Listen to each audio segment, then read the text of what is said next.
السلام علیکم۔ آج ہم ایسے صحابی کے بارے میں ذکر کریں گے جو غلامی کی زندگی سے آزاد ہو کر ایمان کے بلند درجات تک پہنچے۔ اسلام کے ابتدائی دور میں جب ایمان کی روشنی مکہ کی فضاؤں میں پھیل رہی تھی تو اس روشنی کو سب سے پہلے کمزور اور غلام طبقے نے قبول کیا۔ انہی خوش نصیبوں میں سے ایک نام ہے حضرت سیدنا عامر بن فورہ رضی اللہ عنہ کا۔ اب ایک سیاہ فام غلام تھے لیکن دل ایمان کے نور سے لبریز تھا۔ اب کا شمار ان نیکوکار اور خوش نصیب صحابہ میں ہوتا ہے جنہیں کاتب وحی ہونے کا شرف ملا۔ دان ارقم قائم ہونے سے پہلے ہی اب اسلام لے آئے۔ اس وقت اب بیماری میں مبتلا تھے لیکن ایمان کی لذت نے ہر تکلیف کو آسان کر دیا۔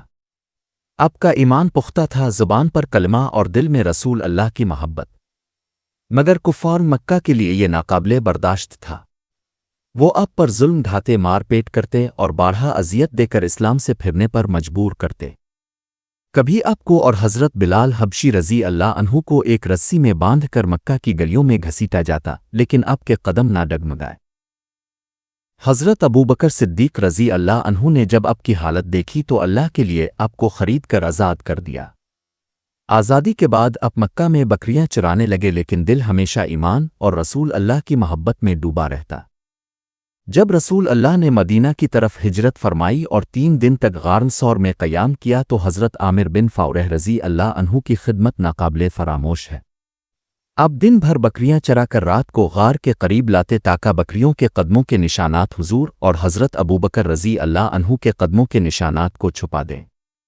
پھر دودھ نکال کر غار میں پہنچاتے تاکہ دونوں بزرگ ہستیاں اس سے اپنی پیاس بجھائیں اور سحری و افطاری کریں۔ یہ خدمت اپنے پورے اخلاص اور محبت سے انجام دی۔ بعد میں جب ہجرت کا سفر شروع ہوا تو آپ کو بھی ساتھ لیا گیا۔ کبھی آپ حضور کے اونٹ کے پیچھے بیٹھنے کا شرف پاتے اور کبھی قافلے کی رہنمائی کرتے۔ مدینہ پہنچنے کے بعد حضرت عامر بن فورہ رضی اللہ عنہ نے غزوہ بدر اور غزوہ احد میں بھرپور حصہ لیا۔ ایک غلام رہنے والا شخص جب ایمان کے لباس میں آیا تو میدان جہاد میں بہادری اور جرت کی علامت بن گیا۔ ہجرت کے چند ماہ بعد ہی ایک عظیم واقعہ پیش آیا جسے تاریخ سانحہ بن مونا کے نام سے یاد کرتی ہے۔ 70 صحابہ کرام کو قرآن و صنف کی تعلیم دینے کے لیے بھیجا گیا تھا مگر دشمنوں نے غداری کر کے سب کو شہید کر دیا۔ انہی شہداء میں حضرت عامر بن فورہ رضی اللہ عنہ بھی شامل تھے۔ جب دشمن نے آپ پر نیزہ مارا تو آپ کی زبان پر یہ الفاظ جاری ہوئے: اللہ کی قسم، میں کامیاب ہو گیا۔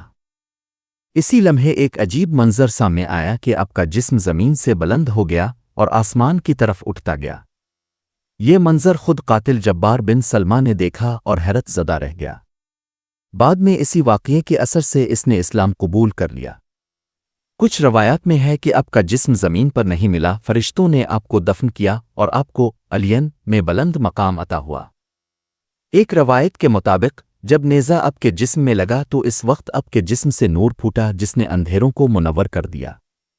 حضرت عامر بن فورہ رضی اللہ عنہ کی زندگی غلامی سے آزادی، ظلم سے صبر اور ایمان سے شہادت تک کا سفر ہے۔ چھوٹیے وہ صحابی ہیں جنہوں نے دکھا دیا کہ ایمان انسان کو کس بلند مقام تک لے جاتا ہے۔ غلامی کی زنجیر سے نکل کر شہادت کی بلندی تک پہنچنے والے یہ عظیم صحابی قیامت تک اہل ایمان کے لیے مشعل راہ رہیں گے۔